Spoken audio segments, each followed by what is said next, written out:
Hello, everybody. My name is Cameron Durrell. Welcome back to part 2 of the Disney Villainous ranking. I am here bright and early to get this video to you on the day after I filmed the first episode. And in the last episode, we tackled 14 of the 28 villains. The bottom 14 villains. I'm going to tell you in order from least to greatest of those bottom 14 villains. And if you want to hear my actual full opinions on them, then you can go watch part 1, which was uploaded yesterday on my channel. So, from spot 28 to 15, from worst to best, we got Lotso, Gaston also died, Maleficent died, or at least the Introduction to Evil version died. Hook, Introduction to Evil died. Maleficent, the normal Maleficent died. These are all in order. Yzma? Oh, no. Lay down. There we go. Yzma. Prince John. And Ursula. Jesus. Queen of Hearts,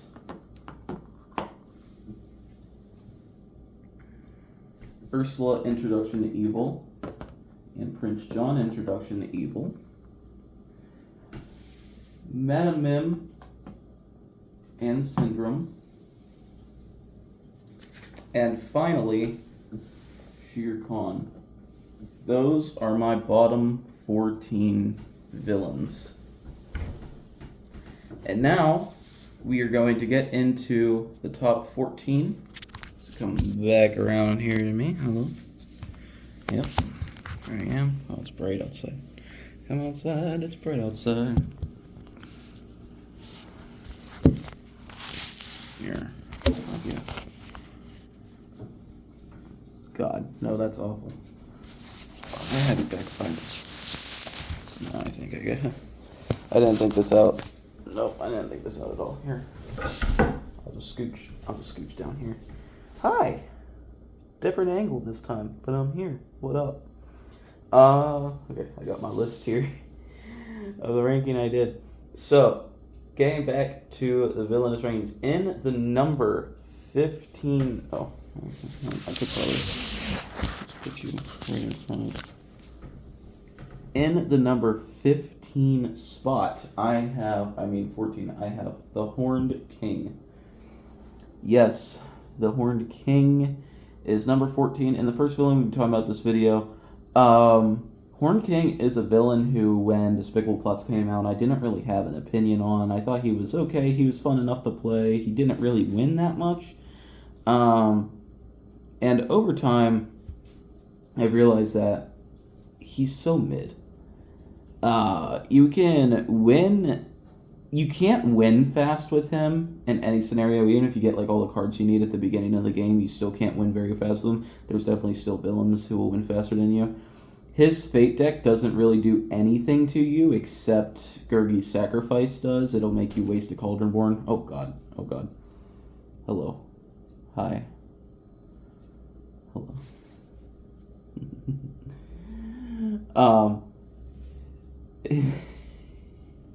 This is Marcia May. So basically, Horned King's goal is he has to get 4 Cauldronborn on the board, which is a process. It's a process just to get 1 Cauldronborn. Not a huge process, but he has to do it 4 times at least if Gurgi's Sacrifice is never pulled. So first he has to play one of 3 cards that'll help find the cauldron. The one you're going to do the most often is Show Me the Cauldron, which will give you the Black Cauldron tile, which you'll then have to activate with an Ancient Soldiers card, which adds an activate action to their location to flip it over to the power of the Black Cauldron. Then, at the beginning of each of your turns, once per turn, you can pay 2 power to exchange an Ancient Soldiers for a Cauldronborn.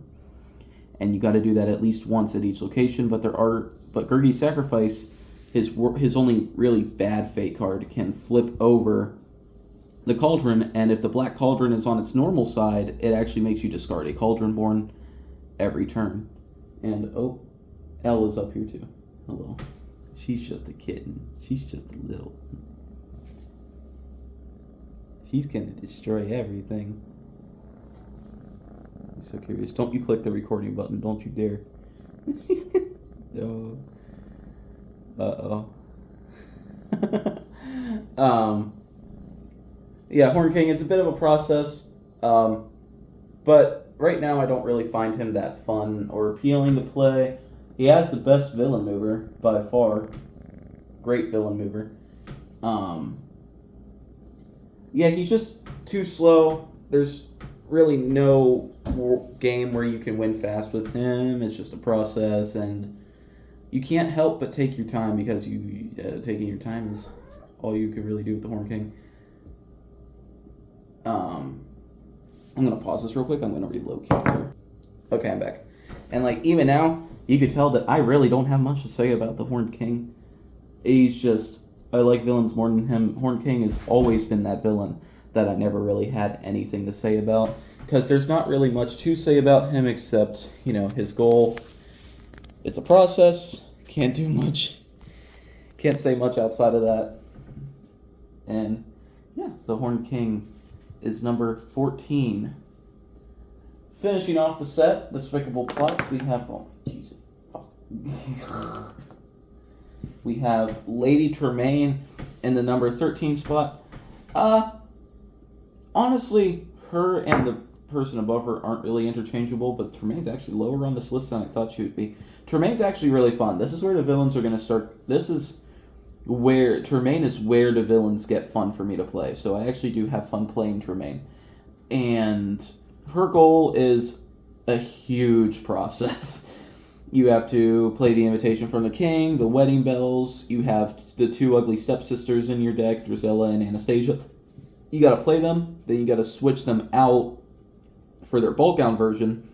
After the ballroom is unlocked via playing the Invitation from the King and finding a prince and playing him, then you got to move one of the ball gown sisters into the ballroom, and then you got to make sure you have the Wedding Bells on your board to activate the Wedding Bells. Tremaine can win really quickly if you get all the cards you need right at the beginning of the game, which I have drawn literally the 4 cards I needed. I have had a starting hand with Ball Gown Anastasia, Normal Anastasia, the Wedding Bells, and the Invitation from the King, which is crazy. But there is some stuff to stop Lady Tremaine, and it actually can make her not able to come back from a win, which does knock her enjoyable, how much I enjoy playing her down a little bit. For instance, when you play the Fairy Godmother not only has an underlying ability where only fate cards can move allies, which is terrible for you, because you do need to move allies a lot, but she also brings Ball Gown Cinderella in pretty much immediately, no matter what. You can't normally play Ball Gown Cinderella if normal Cinderella isn't out on the board, but Fairy Godmother ignores that rule. And now you have to get rid of Ball Gown Cinderella because you can't win if she's on the board and she can't be trapped. And when you defeat her, she finds and plays both glass slippers, which you also got to spend a bunch of time getting. Hopefully you have the cane out at that point, which the cane is an item that has a super simple ability. You can activate it to get rid of a glass slipper. There's also a certain hero named Jack, who the main mouse of the movie, which can discard an item from his location, which essentially is telling you that you don't want to play an item anywhere aside from where Lucifer is. You want to find Lucifer as quickly as possible, because if a hero is played to his location or he moves to a location with a hero, he traps a hero in that location. And if it's played to his location, that hero is automatically trapped. Lucifer is your ultimate. Jack is basically a virus and on your computer, and Lucifer is the firewall, keeping it from getting there. But yeah, it is a big process. Sweet Nightingale moves allies to any location. Lady Tremaine has some really good conditions. Vicious Practical Jokes lets you, when somebody fates you, it lets you play the fate card wherever you want. And you choose the fate card too. So you're basically just fating yourself. You're like, nah, I'll take care of it for you, fam. Her one condition, Locked Up, is not great because I never use it, which I'm pretty sure is when a villain defeats a hero with a strength of 3 or less. you can put a trap token on a hero on your board and move them to Cinderella's room. I'm pretty sure that's what that does. Which, yeah, Cinderella's room is your 3 power location, but the top 2 actions don't really do anything. But if you do have at least 2 heroes on your board, you definitely feel it with Lady Tremaine because she does need all those actions, especially the discard actions. You're going to be discarding a lot with Lady Tremaine because a lot of her effects aren't even the most useful unless you're like really in a pinch. And what else do I got? Oh, and her final condition, which is my favorite one, and one more thing, is that's the name of the card is and one more thing. When another player takes a discard action, you can discard any number of cards from your hand and immediately refill back up to 4 cards. So it's really good. I love that condition because I personally find it super satisfying in Villainous when you can just discard everything. That's why MODOK is one of which I have a Marvel ranking coming up eventually in the future. Don't know when.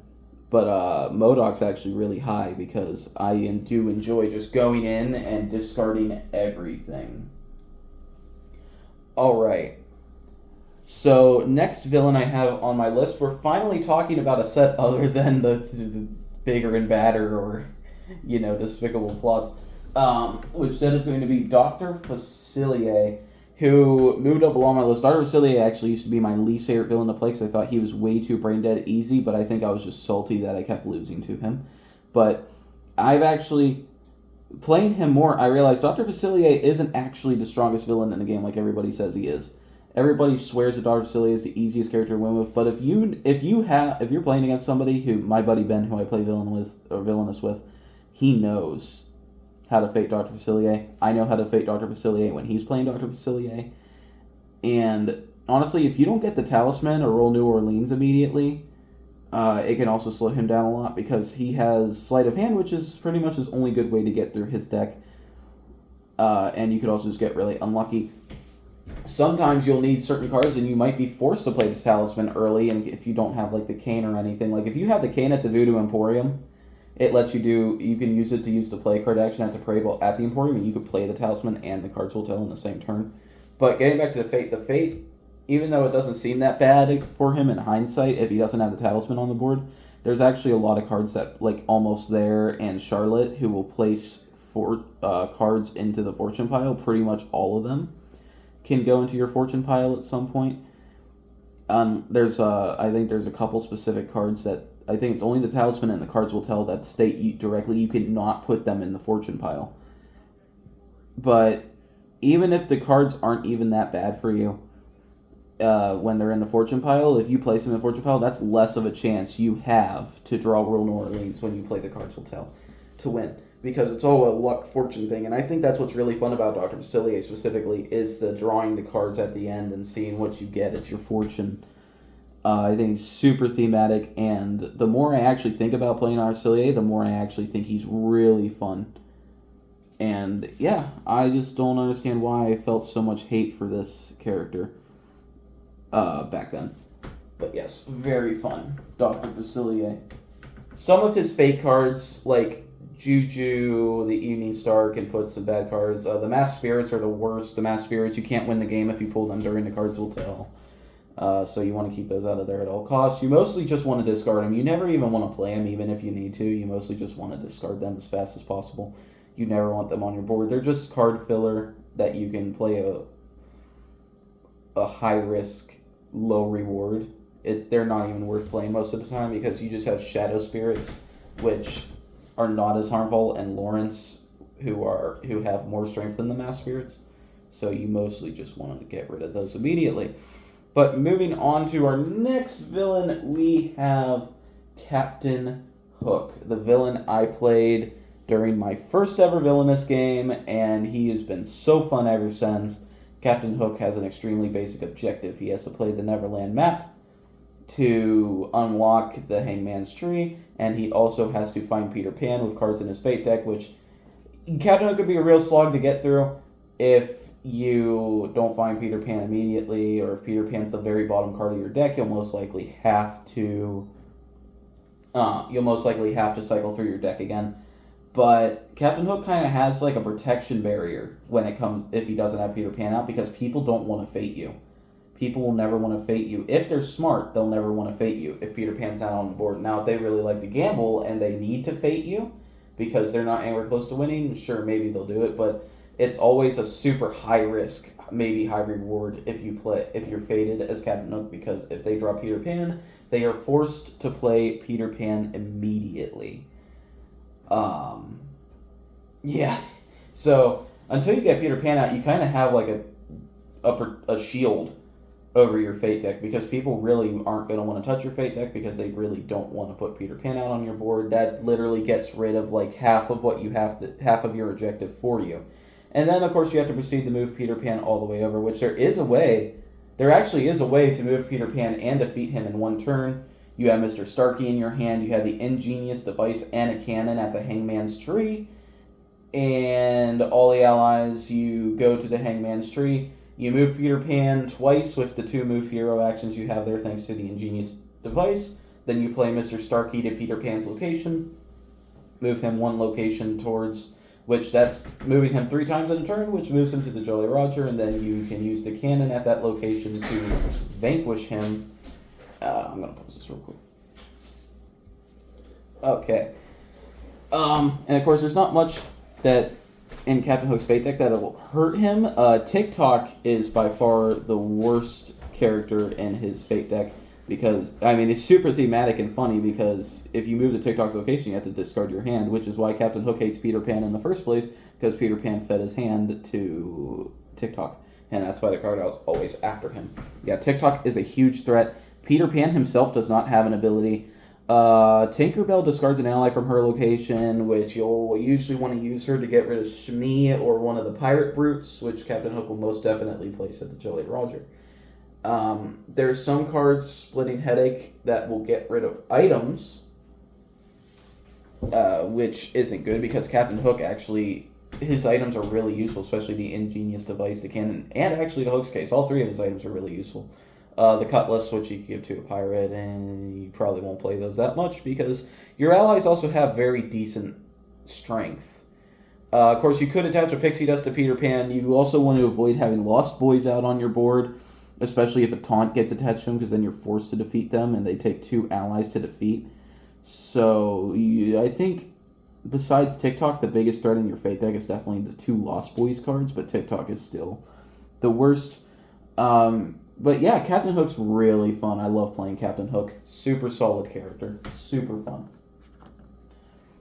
Alright, finishing off another set, we are talking about King Candy from Sugar and Spite. A character that I definitely liked playing more when they came out instead of now. They came out 6 months ago. At least that was when my unboxing was.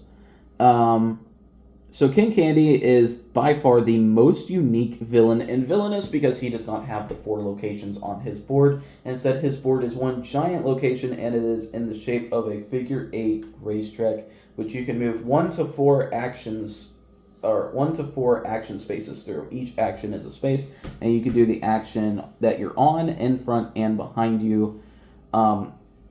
So one thing about King Candy is that you're pretty much only strictly able to do at least only 3 actions a turn instead of a lot of villains who could do 4. A lot of villains are definitely faster than King Candy, especially like if you shuffle and the Ralph's Hero Medal is at the bottom of your deck, you are not going to win. King Candy also suffers with the fact that he has 3 Fate actions, but 2 of them are at the top, and if those 2 get covered, then you have to cycle around through your whole entire board to do a Fate action, which means King Candy is really bad in a 1v1. King Candy definitely excels in higher player count, but at the same time, he also does terrible in a 1v1. Very rarely does King Candy win a 2v1. I think they could have thought out the way out of the actions on his board better. Maybe gave him a little extra Vanquish action so he could get rid of Ralph faster, because his Vanquish action is also at the end of his board, which means he'll have to cycle all the way around. And he also, not only does he have to worry about, moving every turn, but he also has to play enough allies to get rid of Ralph, which is the strongest hero in your deck. Finding and playing the hero medal and attaching a glitch to Vanellope, and then winning the race, and also getting all of the allies you need to I already listed that off. Yeah, King Candy's definitely a process, and his board, I feel like some of the actions on his board, the layout of them wasn't thought out very well, which overall knocks my enjoyment of King Candy down, but the villain mover is really good. I think they hit a home run with this villain mover here. I think they did the villain mover splendidly. All right. Finally, getting into perfectly wretched. My least favorite character, perfectly wretched, is Cruella de Vil, but she still is in ninth place, which means that Perfectly Wretched is a really good set in my opinion, which yes it is. I love this set. Favorite set of the bunch for sure is Perfectly Wretched. Cruella de Vil suffers from slow villain syndrome, where she takes a really long time to win with. Even if she's not faded, she still take a really long time to win with. So her goal is she's trying to have 99 puppies and start her turn with them, which to start her turn with them is also a problem if you're playing with more players who can consistently fate you more. Some of her fate cards like Fluted Coop, which is really bad, or Perdita will take puppies that you've already captured and put them back. And where Labradors can remove puppy tokens off of your board. Pongo can make puppy tokens uncapturable. Her fate deck's pretty bad. Overall pretty bad for how slow she is. Some items that you could play, like the flashlight, aren't really that great because Horus just does what the flashlight does, but better, because he can also capture puppies, and he's going to be on your board, and he's a lot more worth playing than flashlight is, so just discard your flashlights. She has many ways of getting puppies. She has many ways of activating Horus and Jasper. With an activate action, she could play bought and paid for. I should say she has many ways to get puppies on her board, not capture them. She has bought and paid for, which lets her capture a puppy token in her location. Jasper can capture 2. Horus can capture 1. The Roadster is her best card, because the Roadster, you can move it to any location, taking puppy tokens from its previous location with it. And that can really help, mostly in tandem with Jasper, who can capture 2 puppy tokens at a time. You can get 44 puppies out of Jasper, which is half of them. Almost half of them. But, of course, you have to be really lucky. Spotted is also a card you can play to, reveal puppy tokens, so you know what tokens you want to go for, more importantly, what tokens you don't want to go for, because there's 12 tokens in total. There's 3 for each location. There's 1 22 and 2 11s for each location. But the problem with Cruella, and I think why she can be really slow, is because it all comes down to luck. If you don't draw any of the 22s, which is unlikely, but if you never end up drawing any of the 22s, you need to capture 9 of those puppy tokens. Well, I guess, yeah, you have to draw 22 at some point then. Yeah, actually, yeah, that makes sense. But a lot of the games, you'll definitely have to get more puppy tokens than some. And if you don't draw any of your spotted cards, and you just keep drawing 11s, Cruella's going to take you a pretty long time. I think she's definitely one of the slowest villains in Villainous. And definitely one of the hardest to win with, but I think she's really fun. Because I like the whole, kind of, what puppy am I going to get? Where am I going to get them? I also like the color scheme they went with her, the devilish red. And also, she has one of the best villain movers in the game. The hoodie, or the giant fur coat. But it's also black and white colored. I think they really did really well with her mover. Alright. And now we are finishing off another box. Worst Takes It All with Jafar. He is my favorite of the Worst Takes It All, which is crazy because he used to be my least favorite, but that was because I was playing him wrong. So let me tell you how I was playing him wrong. So when you have to hypnotize a character, it says, state on the card, it says defeat them, which I thought that meant that you had to defeat the hero with allies before and then played hypnotize during a vanquish action. No, hypnotize just straight up defeats them, which made Jafar 10 times easier, honestly. Not having to get all those allies out. But yeah, so Jafar, you have to start off with Jafar by playing the Scarab Pendant. You can't play anything else you need to win until after you get the Scarab Pendant out, which will unlock the Cave of Wonders. Then you have to find and play the map, and the lamp. The lamp will then find and summon the genie, and you'll have to hypnotize the genie and move the lamp all the way over to the other side of your board and start your turn to win. And Jafar, there's just so many fun things you can do with him. Like scrying, like I said, how I really like getting through my deck really fast and then discarding a bunch of cards. Scrying helps you with that. Scrying, you play it, you choose either item or ally, reveal cards from your deck until you find an item or ally, put whatever card you chose into your hand, and discard the rest. Now, of course, most of the time you're going to choose item because it could help you find lamp, or it could help you find something completely useless like a scimitar. You know, he only has 2 hypnotizes in his deck, but he has pretty much unlimited versions of them because of Snake Staff. He can activate to get him back. Iago you can activate to move the lamp, the hourglasses, and all the useless items you have. You can play Necessary Sacrifice to get rid of to get money, 3 power, which will stack very high and help you get the genie down even faster. And of course, Sorceress Power, if Aladdin or Abu steals the lamp so you can't win, you can just move them immediately to the Sultan's Palace, or if it's already there, you can just use the Snake Staff to hypnotize them so they can't come back instead of defeating them, because mostly as Jafar, the only ally you're usually going to have on your board is Iago. There's really no reason to play any other allies. Maybe Razul, but that's really if you just really need cards out of your hand, but most of the time your allies are not going to be that useful to you unless it's Iago.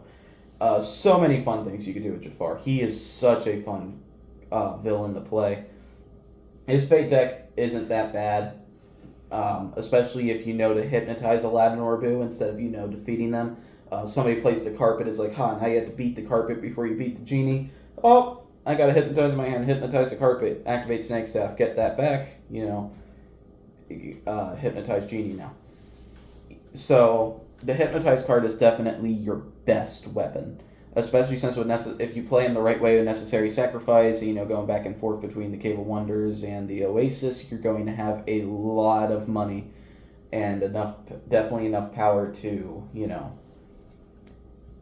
hypnotize all those heroes that you want out of their way.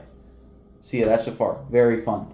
Alright, now we're going back to Evil Comes Prepared, which is Ratigan. Ratigan is next, and he's just so fun. Really easy to win with. He's meta mim levels of easy to win with. But Ratigan has the most expensive card in the game, which is the Robotic Queen, which costs a whopping 15 power to play, but sometimes you'll even be able to play her for free, because with Ratigan, Ratigan is the only villain in the game where you can play only items and win. Ratigan has... Let me just list off all his items. So he has Fidget's List, which lets you reveal cards from your deck until you find an item. Put that onto your hand discard list. Royal Robes, which is discardable at most, which you just activated to gain 2 power. The Airship, which you're going to want to keep in your hand. The Robotic Queen, which you need to win. The Tools you can also just get rid of. They're not really that useful. Or not the Tools, the Uniform. The Tools you will never, ever want to get rid of. If you get the Tools, especially early in the game, you're going to want to play that immediately. It is the best card in your deck. It is going to help you save so much money and get the queen out faster. Now I know it costs 2 power and it knocks all item costs down by 1, which that doesn't seem like that's good, but that's going to pay back in dividends. That's going to actually help you save so much power a turn, especially since the gears are your second best card in your deck besides the Airship. The Airship's also really good. The gears are going to be your main way of getting the queen out. Because you can get rid of gears when you play an item, as many of them as you want, to knock that item's cost down by 3. So if you have 5 gears and there's like 6 or 7 of them in your deck, you can discard all of them and play the Robotic Queen for free. But at the same time, if you have the tools out, you can play the gears for free because the tools are going to make them free. The tools knock every item's cost down by 1, and the gears only cost 1. So you can just get out, your main tool, your main way of winning out for free. The Airship, also you're going to want to play and activate it ASAP, but you're going to want to wait till after you get the queen out, because the Airship can get the queen over to Buckingham in 1 turn. Obviously the Bell is going to summon Felicia. Felicia might be somebody you want to get later in the game, but she's usually not something you want to keep around because she kind of has a high cost for... you have to either get rid of an ally. You can even use a hero to your advantage, Flaversham. You can play Fidget and find Flaversham and play him to the toy shop. Use Capture to get him to the lair, and while he's at the lair, he's going to knock your Robotic Queen's cost down by 3. Now, Radigan's the only hero in the game that actually has 2 goals. He doesn't have to do both of them to win, only one. Actually, no, Pete has 4. Pete has 4 goals. Never mind, we'll get to Pete eventually. But if the Robotic Queen would be discarded by Basil, specifically by Basil, you will have to flip over your villain goal tile to now defeat Basil, which doing that could actually just make the game easier for Radigan, because Radigan has many ways which he can get rid of Basil. Mostly, though, it's, Radigan might have a lot of allies out on the board and have some uniforms left over, or which he can attach to give allies extra strength, or he can, most of the time he's going to have the bell out on his board, because you're just going to want to play every item you get with Radigan, except the uniform and robes. You can get rid of those. So he'll probably end up finding Felicia, playing Felicia to your location, Basil's location, and then getting rid of him immediately. So you might end up actually just making the game easier for Radigan at that point.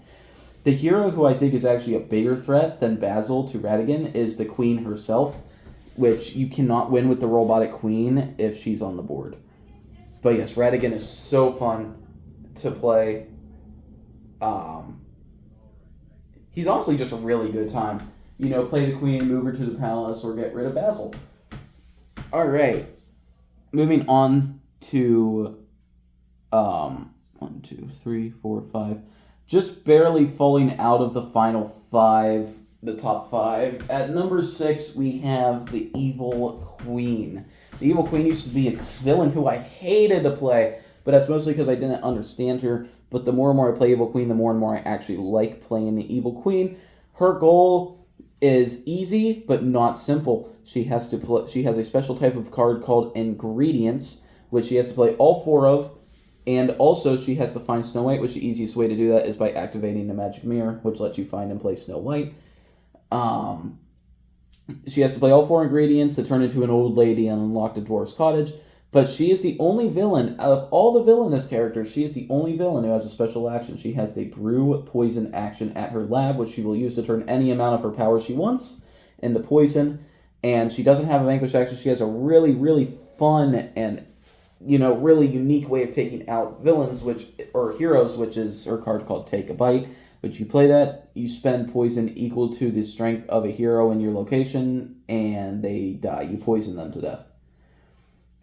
Snow White has the ability where she gets +1 strength for each hero on the board, and a lot of her heroes are actually pretty bad. Happy and Doc and Dopey specifically are really bad.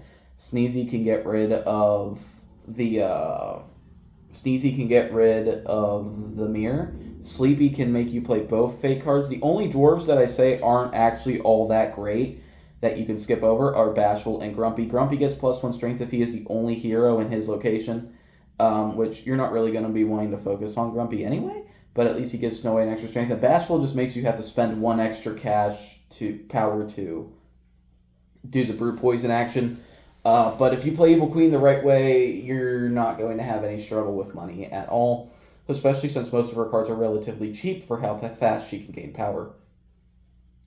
Doc and Happy and Dopey, they're the worst. Dopey gets +2 strength to Snow White and +1 strength to every other hero. Happy is like the silver bullet or whatever, or the underdog. You don't think he's bad in hindsight, but he's actually really bad, because if he's played late game, where if you know how to play against the Evil Queen, you're going to be fading her a lot. You're going to be putting as many heroes on her board as possible. And especially late game, if Happy is played, he makes Evil Queen lose poison equal to the number of heroes on her board, which could be devastating and set her back maybe like 2 or maybe even 3 turns for sure, depending on how late in the game she's played, or Happy is played. And Doc, you're not really going to want to play Doc until the Dwarf's Cottage is unlocked, because if Doc is played, you have to defeat him before defeating other heroes. But you're going to want to play him at the Dwarf's Cottage if it is unlocked, because you play him to the Dwarf's Cottage, Evil Queen only has 1 play card action there, so you have to defeat him, and then it takes 2 extra turns to defeat Snow White. Then you have to move, and you have to move back to defeat Snow White. She has a lot of great items in her deck, especially the Magic Mirror. which helps refine Snow White, but also it has a hidden ability where you draw a card every time you get faded. It's not really hidden, it's just a lot of people forget about that, newer players. I wouldn't recommend Evil Queen to anybody who is a beginner because the Brew Poison action can definitely make her confusing. That's why I didn't like playing her at first. Alright, and finishing off the Wicked to the Core set, a villain who's actually moved down, believe it or not. He's in the top 5, but he's actually moved down 2 spots, and that is Hades. Hades is so fun. Not only does he have probably my favorite card art in the game, his cards are beautiful. The art on them is absolutely fantastic. He's just a fun, casual sit down and play villain. Sit down. All your Titans can only be played to the underworld, and you have to move them all to the opposite side of your board to Mount Olympus. You have to have 3 of the 5 at Mount Olympus start your turn to win there. They do have the whole trapping Titans thing. You trap them, turn them to the side. You have to untrap them to move them. Each Titan has their own ability, which most of the time you guys can actually just forget about the ability. But I just think Hades is a really fun. The villain mover is awesome. The color is also absolutely amazing. Love Hades' color here. If I just want to sit down and enjoy a game of Villainous, I play Hades. The only reason he's knocked down for me 2 spots is because my top 4, 2 villains I actually like more than Hades now, even though I used to not like them as much as Hades. Alright, getting up to our next one, we are finally talking... No, we're still talking about Hades, actually. His Fate deck is actually pretty bad. He has 2 Lightning Bolt cards, which trap all the Titans at the location the Lightning Bolt is played to. Zeus seems like a bigger threat than he actually is, because if Zeus is played late game, he isn't going to do anything. If a Titan moves to Zeus's location, they are trapped, but if you already have a bunch of your Titans to Mount Olympus and Zeus is played, he's not going to do anything. Unless you, of course, play Go the Distance, which can move Titans. Hera is her name. She traps Titans. Hercules, you can't move Titans. Hercules is a lot better early game, but he's not really good at all late game because you can't move Titans from his location. So if you have all your Titans to Mount Olympus and you pull Hercules, that's not really that great.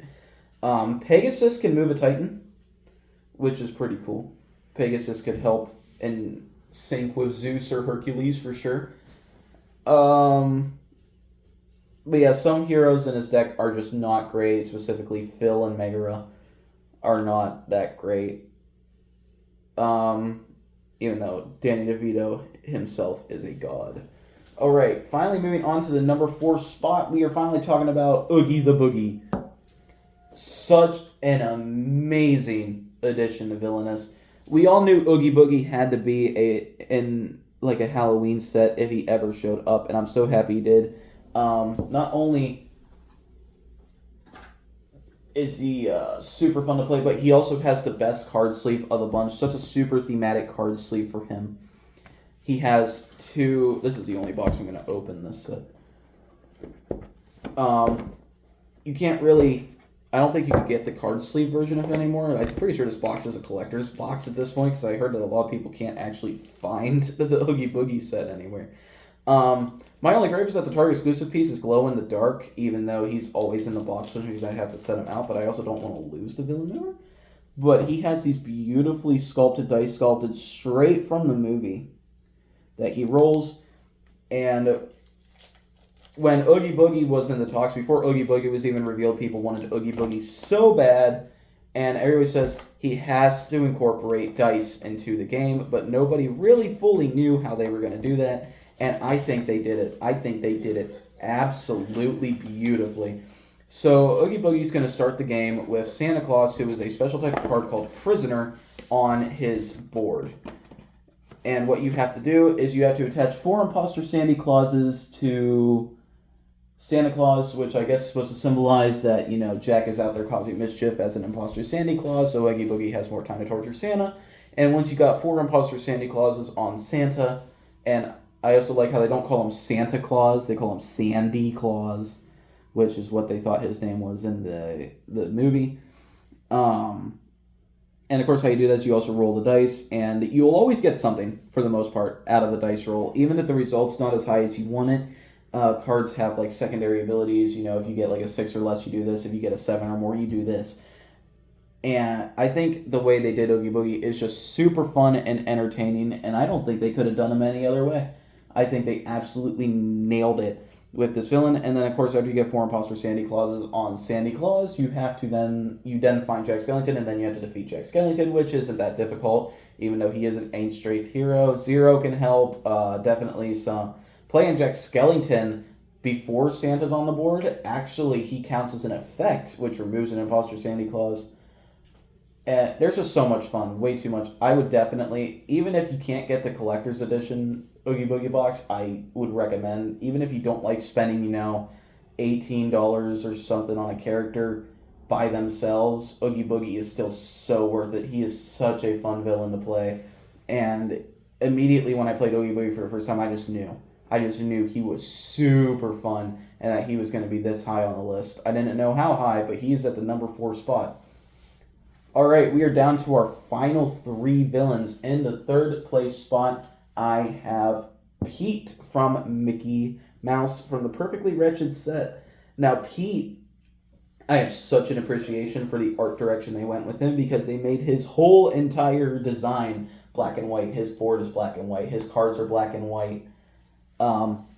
Pete also has the most chaotic board of the group. Like, his board design is pretty, normal, but how it's gonna look pretty messy at the end of the game because Pete has 5 gold tokens, of which he chooses 4 random ones and places 1 at each location at the start of the game. He can look at those goals. Your opponent cannot unless they play fake cards that reveal goals, which there are a few of them. And Pete is going to have to do all 4 of those goals to win. Now, let's go through each of his goals. His first goal is power play, which is the easiest one, which at the location power play is at, you have to do all the goals at the location that the goal is at, unless it's certain ones. At power play's location, you have to spend 6 power, which if you get that at Podunk Landing, you pretty much complete it immediately. But your bandits are actually really good because the bandits are your best card because you can play any number of them that you want with just 1 play card action. So you can play 3 of them, and that's a 6 power. There, boom, you've completed power play. They cost 2 each. You have 2 goals that involve allies, which are Roll the Realm and Round Them Up. Roll the Realm, you have to have more allies at each location than heroes, which means you have to have at least 1 ally at each location and more allies than a hero there. So if you had 2 heroes there, you had to have 3 allies there. That one's a little more difficult to do. Definitely takes a little bit more time. Roundup, you have to have, I'm pretty sure it's 10 or more strength in ally. Start your turn with 10 strength or more in allies there, which is pretty easy to do, especially if you have the power play goal, which will help you get all your bandits out. And now the 2 hardest goals that Pete has is definitely Strike It Rich and Win Big. So Win Big is my least favorite of his goals. Win Big sucks. It relies on pure luck unless you play Sneaky Pete, which Sneaky Pete can help you by you take the 2 cards off the top of your deck and put a card from your hand on the top of your deck or bottom of your deck, whichever one you want. And then you have to play a game, which to play Win Big, you have to get 4 power at that location with Play a Game, which is a card that lets you draw the top 2 cards off your deck. You gain power equal to those items' costs combined, and then you discard them, which could be really bad because it's like, oh, look, I played this item, it cost you that's 3 power, then the second card you draw is a condition. And you discard an item, which you might need for your next goal we're talking about, and then you waste to play a game, you don't get 4 power, you only get 3. And his final goal is Strike It Rich, which you have to have 3 items at each location. He has 4 items in his deck, each costing 3 power, and each with their own ability, and each one has to start at a specific location.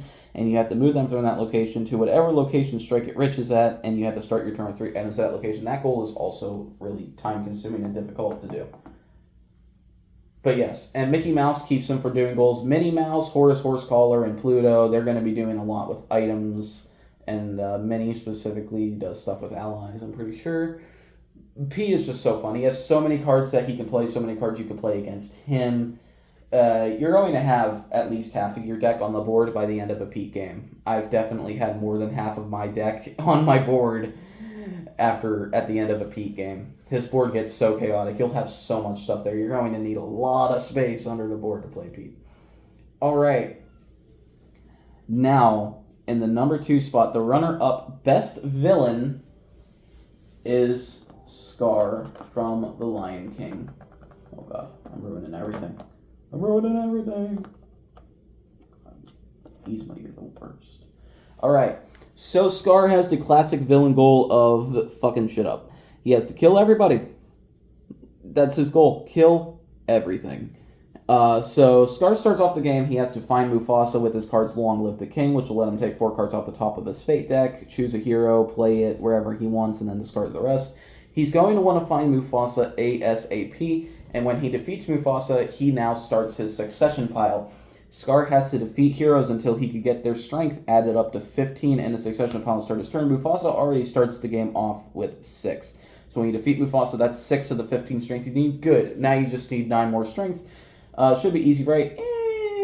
Scar's definitely a lengthy process. Not only do you have to defeat 3 other heroes, at least, Simba being one of them as well. You're definitely going to want Simba. But there's cards to slow you down like Rafiki's Stick. If Rafiki's Stick is attached to Mufasa, good luck. Because then you'll have to defeat Mufasa twice. If Rafiki's Stick is attached to a hero, you have to defeat that hero twice. Prophecy will give 3 strength to a hero. But that when you defeat them, that's the strength from Prophecy doesn't get put in your succession pile. Prophecy still gets discarded, so you'll have to waste some allies. Some heroes are really bad for you, like Simba specifically. Hyenas can only have a strength of 2, or Sarabi can get rid of a hyena. But Scar has the best, my favorite ally in the game, which is the Hungry Hyenas, which gain +1 strength for each other hyena at their location. Any card with hyena in the name. So it adds up a lot more because they only start with 1 strength, but they cost 2. It's like, yeah, you're not worth it, right? But you have 3 Hungry Hyenas at a location. Each of those hyenas now have 3 strength. That is 9 strength. That is way more than you need at a location to defeat any of the heroes in Scar's deck. But yeah, he's a really fun time. I like just going around and killing everything. You know, getting all those heroes out. Hakuna Matata can be pretty bad for you. Hakuna Matata can take a hero with a strength of 3 or less out of your succession pile, which you're going to need at least 2 of those to win. So if you have Simba and Mufasa, you'll still need at least 2 heroes to win. But yeah, Scar. Super fun. Always loved playing Scar. He just takes a while, and he's honestly pretty difficult to win with. But he's still super fun. But still at the top spot after all these years, and probably never going down, my number one villain is Mother Gothel. Mother Gothel, I never win with Mother Gothel, even though I come close. People are actually surprised with how good I am at Mother Gothel. A lot of people don't let me play Mother Gothel because I'm way too good with Mother Gothel. But even with a really good Mother Gothel, it's still really hard to win with Mother Gothel. So she's one giant game of tug of war. So at the start of the game, you're going to place the Rapunzel, which is a cardboard token, on Rapunzel's tower. And at the end of each of your turns, Rapunzel is going to move 1 location towards Corona. The turn that Rapunzel gets to Corona, you're fine. If she's still there at the end of your next turn and so forth, you're going to start losing trust. You're going to want to be playing... There's so many fun combinations you can do with Mother Gothel with all of her cards that can gain her trust. Like specifically, the Hairbrush is her best one. The Hairbrush, if it's played or moved to Rapunzel's location, you gain a trust. The Hairbrush is your best card by far. People are going to be aiming to get rid of that with your Aging Fate card, which gets rid of an item or ally with 2 strength or less. But what really hurts Mother Gothel is that her Fate deck is pretty brutal. She has 3 cards called Everyone Has a Dream, which simply gets rid of a trust. She has the Queen and King, which when they're played to Rapunzel's location, she loses Mother Gothel loses a trust. There's Flynn Rider, which takes 2 trust from you, but Flynn Rider he's a double-edged sword in which he gives you 2 trust after you defeat him. So Flynn Rider is a card that usually people don't want to play on you, but he also has 4 strength. But yeah, super fun. Mother Gothel will always be served on. All the different combinations of cards you can get. Getting up to 5 strength in 1 turn, which is pretty hard to do, but it's still doable. The only big problem I have with Mother Gothel, besides the fact that her fate deck is a little more brutal than I would like it to be, is if you have your heroes are played out of your fate deck are mostly going to be played to the tower and Corona. Now, at Corona, you have a fate action on the bottom, and at the tower, you have a fate action on the top. But you have your Vanquish action at the bottom of the tower. So if both those locations are covered and your opponent's about to win, you have to choose between fading and leaving Rapunzel at Corona, if she's at Corona, and losing a trust. You have to choose between fading and losing a trust, or between fading, or between getting rid of Rapunzel.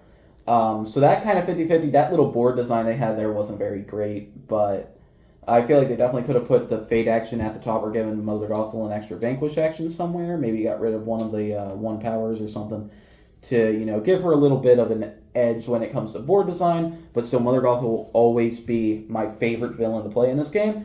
They would have to produce their best villain ever, no matter what, to get me to like them more than Mother Gothel in this game. But Mother Gothel, I think they designed her splendidly. She is so fun to play. So many different combinations. If you pull off a great game with Mother Gothel, it just makes you feel like a brainiac. It makes you feel so smart.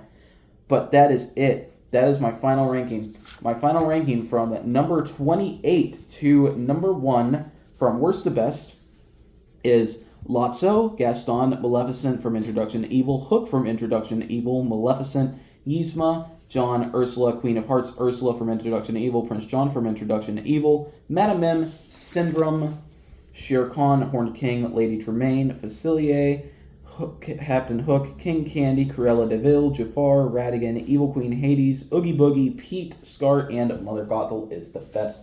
Thank you everybody so much for watching, and I'll see you in whatever video I decide to upload next. Bye-bye.